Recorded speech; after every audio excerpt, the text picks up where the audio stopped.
Welcome back to another episode of Off the Cuff. I'm here with Murph, and I've got a quick game for us to play today, Murph.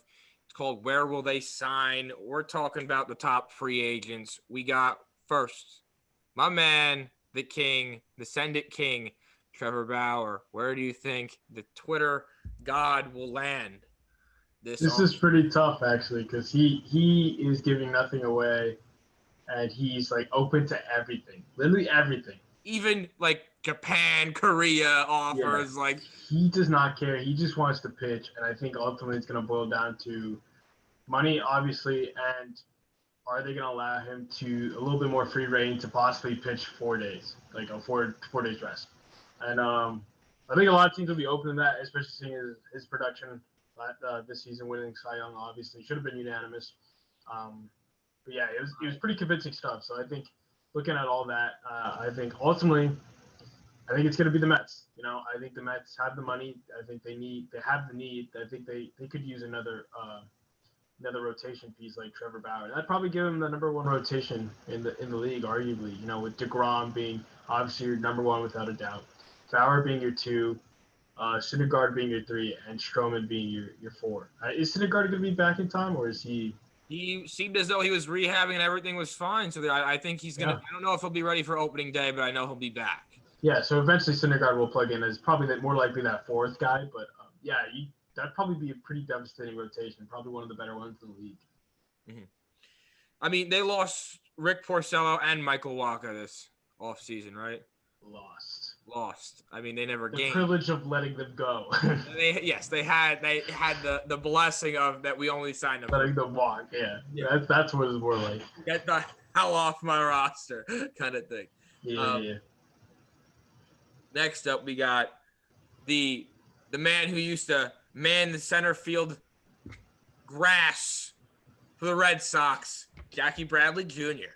I mean, Jackie Bradley Jr. He's nothing special besides his glove. Yeah, I think he's got that gold glove, caliber glove. It's weird because, if you read the reports, right, this guy is like coveted almost more than Springer at this point. Like, if you hear the rumors more on him than Springer at this point. Right? I have literally no idea where this guy's gonna end up. I've heard crazy rumors like the Red Sox, possibly Toronto. I've heard maybe Cubs. I have zero idea on where Jackie Bradley. I'd almost say Red Sox again because I don't know if they can afford him. So I'll change that and say Blue Jays because I don't think the Blue Jays are going to get their number one guy, and I think they're going to fall back to Plan B, which could probably be a Jackie Bradley Jr. I mean, and he showed it in his past where he can slash a nice line like 270, 280 for a team. So, I mean, he has done it before. He can do it again. We'll see where he lands. I think he's probably going to end up in Chicago. I mean, the Red Sox really – I think they're looking to completely rebuild their team, so I think they want to get rid of the old and in with the new, But there's an argument to be made. The Cubs are rebuilding. You're right. Ooh, I did not think about that. Yeah. Yeah, they're looking to get rid of Darvish and Wilson Contreras. Yeah, they're willing to blow up the whole roster at this point. With the exception, I think, Baez. Yeah, and Baez and Rizzo, they said. Yeah. I haven't heard anything on Rizzo. That's the only thing. Yeah. Which would be nuts because they're not a bad team.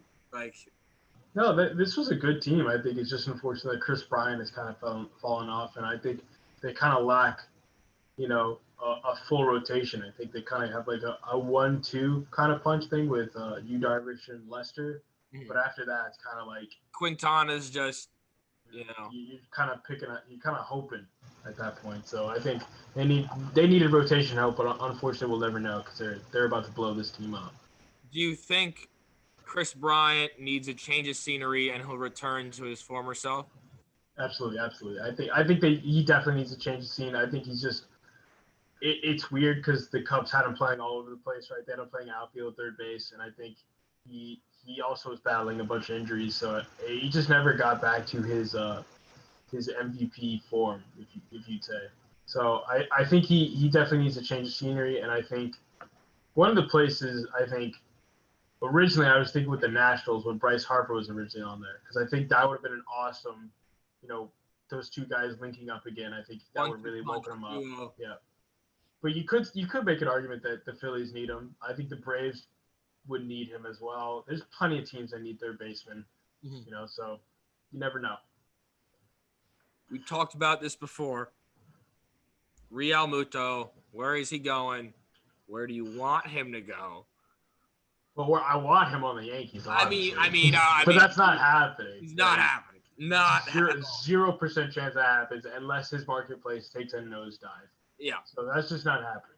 So if we're being realistic, obviously, I think JT's going to end up with the Nationals. I think ultimately, I think it's between the Phillies and Nationals. If I were to guess, and I'd give the edge to the Nationals. Mm-hmm. I think he's going to anchor a beautiful rotation there in DC. Going to bring the bat, him and Soto. It's going to be a fun year for the Nationals. I think they'll do well in the division. It all depends on where Bauer is going to end up, in my opinion. If the Mets get Bauer, I'll give him a first place for the interdivision. If they don't get Bauer, I could see. I don't know how they'll do. I really don't know how they'll do. But to be honest, this is Bauer's real first year of pure dominance. Mm-hmm. So again, you don't know, multi-year contracts. He doesn't want to sign those. Who knows? But I think Realmuto is also going to the Nationals as well. It's going to be a dominant battery, to be honest. And next we got the former trash can banger and postseason dog, George Springer. This one is also tough because he's actually got some pretty serious suitors. I think it's going to boil down between the White Sox, the Toronto Blue Jays, and the Mets. I think the Mets. I think he ultimately is probably going to end up either Mets or White Sox. I think Mets could probably edge him out and pay him more, and I think ultimately that's what they're going to do because I think that's why they signed McCann instead of JT. I think they saw an option where they can improve in both positions because our good friend Nick pointed out to us they don't have a true center fielder right now, and they desperately need one. I think George Springer makes sense for them. I think he's a guy who can produce offensively, gives them that postseason dog, like you said, and I think he can also play a hell of a defense. Right, he's a Gold Glove guy. He can play defense, and he's really going to step it up for them. I'd say Mets, if not the Mets, the White Sox. I think the White Sox are a young team, and they could use a leader like George Springer.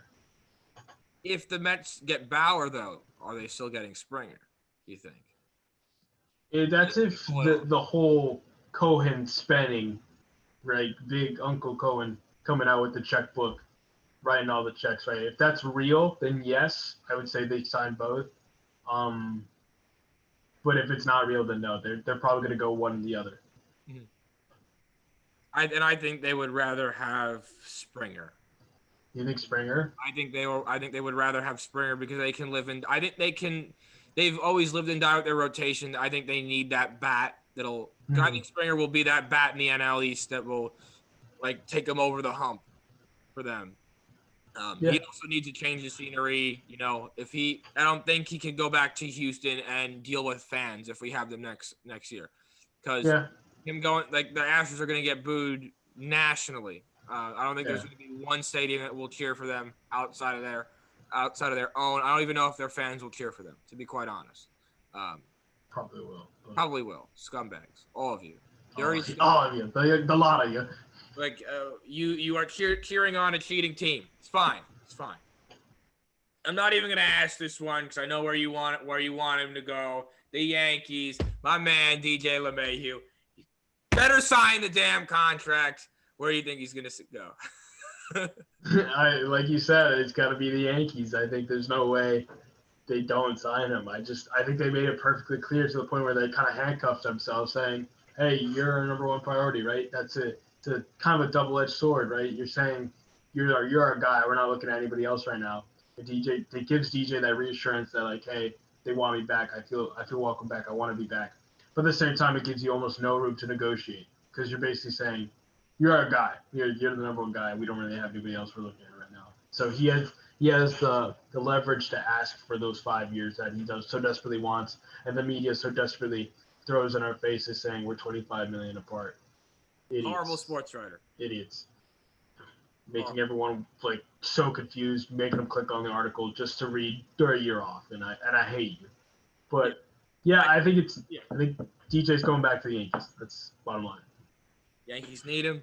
I think he's coming back. If Cashman doesn't do that, I could honestly see a firing. I could really see a firing. Problem is, there's no one else to replace him. Yep, there's no one, and we would be out. Yep. All right, next one. I don't want to think about Cashman being fired or DJ not coming back. On to the next one of the Oakland Athletics, now ex-Athletic. Hopefully, I don't know. Athletics will never pay him. Shortstop Marcus Semien. It also got MVP votes, 2 years ago? 2 years ago, yeah. He got MVP votes. That was crazy. Can't believe that. But he did ball out that year, to be fair. And, it's interesting to see if he can maintain that. I think, his sudden rise in defense has really boosted his market. He's always kind of had the offense. It's really been better as of late. But I think that defense is really holding him back in terms of his value. And now that's pretty much gone through the roof. And so the man led the league in errors too. Like 4 years ago, it's like he had 65 errors in one season. Like it was ridiculous. Yeah, he's really had to turn around. So I think the team he ultimately signs with is going to be the Angels. I think the Angels are going to need a shortstop there. Leighton Simmons go, and I think they're going to risk that gamble with Semien, and they're gonna see he's got the better offensive performance, and he's got not the defense to match up, but it's better. So we're going to take a dip in the defense, but we're going to get such a plus in the offense, and I think they're really going to take that risk and they're going to do it. I like that.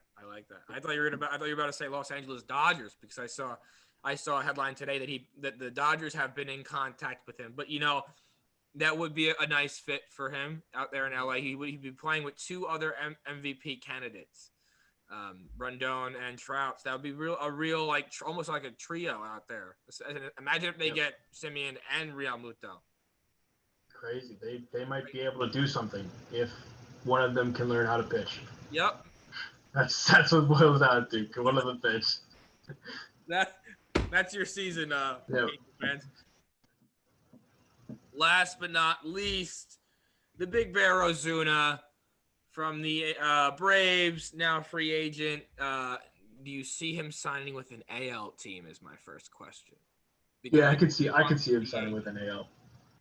I could see AL or NL. You want AL or NL? AL. I could see him signing with an AL pretty easily. I think there's, especially since we're operating on the assumption there won't be a DH, a universal DH. Horrible. Really screwed some teams out there, but whatever. Since they're not operating that assumption, I think that kind of he can play outfield pretty fine, but I think it's gonna be I think teams are gonna love him as a DH as well. One of the teams, not gonna like it, but probably the Astros. They're probably losing some outfielders. They're gonna more than likely lose George Springer, and there's a good chance they lose Michael Brantley. I think Brantley's gone. He's gone. Yeah. So I think those are two big bats they're gonna be missing, and I think it only makes sense Ozuna ends up there. He could re-sign with the Braves pretty easily. The Braves definitely don't want to miss out on his offensive production. He was pretty good with them. That's about it. I don't know who else. Maybe the Blue Jays. I feel like I'm talking about the same teams over and over again, but these are all the teams that are willing to spend money and really have been in on everything because they do want players. They need players. Two possible trades, and we'll end this. Where do you think Lindor goes if he's traded? And where do you think Snell will go if he is so traded as people are saying? I think Lindor is definitely going to be traded. I don't know about Snell. Yeah, I'm surprised he hasn't been traded yet, especially with winter meetings already happening. I don't know. Lindor is so tough because in my mind, it almost makes no sense to give up so many assets for a guy. First of all, you don't know how long the season is, right? So you could be only getting him for 60 games. Yeah, and you're giving up all of your guys. You'd be giving up a whole bunch of your top guys for a guy you're going to only have 60 games, and then you have to try to afford his $21 million contract, and then you have to try to re-sign him. Yep. And you're gonna have to give him the bank. You're gonna have to dump trunk all the money onto him. He's getting at least a $200 million. That's tough. That's a really tough ask, and I don't know who's gonna pony up to try to afford that. I really don't. Because every team that has the money has a player on their team that has a ton of money already on a contract, or have multiple players that's eating the contract. So he may end up going to a small market team and being their star. Yeah, it's tough to say, right? Because it's like I could see that, but the flip side is like, does a small market team really want to give up a two top 10 prospects for a guy like? After they just worked 10 years to get this, they went through all the suffering. They're going to give it up now. So it's really tough. I think the Yankees could make a trade for him easily, but again, they're not going to want to spend, so they're not going to do it. The Mets could, in theory, but that's barring they don't get Springer and Bauer. If they get both those guys, I think that's off the table because I don't think they can possibly afford another $20 million contract on their roster. Mm-hmm. So, barring all that, I don't know. It's tough, bro. It's really tough. I can't really envision any particular team going out of their way for a team that waited too long to trade Lindor. Like everybody in their mother knew. Too long. Everybody and their mother knew they were trading Lindor. Lindor knew they were trading Lindor, right? Everybody knew. There was no surprise. This isn't like you can't wake up and be like, oh, no way. They're trading my favorite player. Wow. Get out your head out of the gutter, kid. Wake up. You live under a rock. You're Patrick Starr. You should have known. They can't afford him. They cannot afford him. They just cannot afford him in any way, shape, or form. They can, but they're not going to. They're a middle market team that doesn't pay, right? Yeah. Yeah. So they're a middle market team that acts like they're a small market. Mm-hmm. So I truly do not know. It could be anything. It really could. Any team could offer up their prospects, and I think they'll take it. To be honest, it's just going to be the matter. You could even see a team like the Reds, like a team like the Reds going for it. Even like you maybe even see Seattle give up some of their prospects for him. You could see it. It's just a lot of teams are like the Indians are 2 years too late, and they're not even going to be the Cleveland Indians anymore. Sorry if I'm being inconsiderate, but I heard Cleveland Citizens. That's one of the rumored names I heard. Terrible name. Cleveland Citizens. With a C? Yeah. Okay, I was hearing something else, like citizens, like with an S. Sorry. Citizens. I'd rather go with the Spiders. That's pretty cool. Like the Cleveland. That's what they used to be called, I think. Yeah, I think so. I can't remember. Yeah, whatever. I heard other people. There was one comment on them that I think got deleted. It was the Cleveland Redskins. I'm like, all right, they were just throwing names out across the board. We need to fix the naming system. There's nothing wrong with the Yankees. Pinstripes for life. Bleed blue and white. Last trade. Blake Snell, you think it's happening or not? If they give him up, they're gonna ride on a guy who's been kind of injury prone in Tyler Glasnow and who eats a lot. He does eat a lot of innings, but when he's hurt, like there's no one else. The guy lost Charlie Morton. If they give up Snell, they're gonna need a lot, and they're gonna enter almost another starting pitching rebuild, and that could be disastrous for the Tampa Bay Rays, who already accomplished so much by at least getting to the World Series with in a small market team. Because I don't know, because Snell has been I don't think he's been happy with the coaching, of course, in the World Series.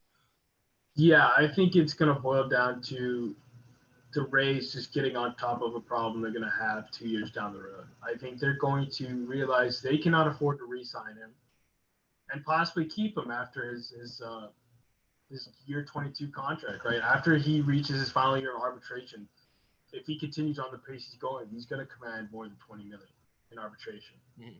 So you have to be real with yourself if you're the Tampa Bay Rays. You were a gross small market team, like disgustingly small market. So beyond small market, and a city that should not be a small market team. I think it just boils down to the stadium placement, right? Yeah. Just being nowhere near the in a true rainy fans. St. Petersburg. Like you're in a crap town. Sorry, anyone from there, but it's just It's true though. It's really true. I've lived down there. I've been in the Trop. It wasn't fun. It wasn't great. gloomy.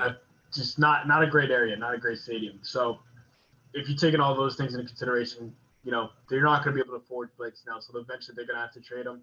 I would be surprised if they moved him this early because they still got another 2 years to play with before he's a true free agent. I would say maybe in 22 they trade him. But if they are going to trade him now, they're going to get a lot back. They're going to get a lot back. He's a lefty. It's what Lindor should. This is what can happen. Like if this was in Lindor's spot, the Cleveland Indians could ask for a lot more than they would be. They could definitely have gone like Lindor's replacement and then some. Yeah. Like a bunch more. But now the Rays are going to get that opportunity if they play their cards right. And it would be interesting. I've heard a lot of rumors. I heard the Padres might be interested in getting a Blake Snell, especially since Clevy's going to be down for the count, and they really need another piece, whether that's a Bauer or like a trade for Snell. And I think a trade for Snell makes a lot of sense for them. It gives them a nice lefty who's got that playoff experience who could really help them out in jam. And pairing him up with a Lamet, a Paddock who's going to look to have a bounce back year, possibly a Mackenzie Gore, or he gets traded. Mackenzie Gore might be a part of that deal. I know they probably love to avoid doing that at all costs. But, if you think you're the Rays, that's a really good guy to get back. Mackenzie Gore, probably the top pitching prospect. Is that right? Yeah. He's up there. He's definitely top 10. Yeah, I think he's the number one pitching prospect in baseball. Right now. So it's definitely a guy, if you're the Rays, you'd love to get back in that trade. So if the Rays are smart, they'd aim to trade him to the Padres. And try to get his replacement. Essentially do what the Indians should have done. Trade him with 2 years left, get as much value that you can, which they could do. If they trade him this year, they'll have 3 years for a team to have under control, and they can ask for whatever. Yeah. But if the Padres get Snell, that could propel them over the Dodgers. Yeah. Especially when they get Clevy back. Yeah. Because Paddock is going to have a bounce-back season, and everyone better watch out. He's my boy. He will have a bounce-back season. Maybe it was the mullet, too long a hair this year, That was my thing. His hair was a little bit too long. Not used to it.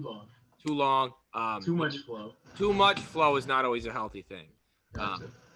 So that's my hot take. And we're off the cuff. So that's what we do here. Well, Murph, thank you again for joining us today for our third episode of Off the Cuff. It's been a pleasure. This is a lot of fun, this series. Just speaking straight out of pocket and off the cuff. And, where will they sign? Leave something in the comments if you think they'll sign somewhere. Name that team. Have a good one. You're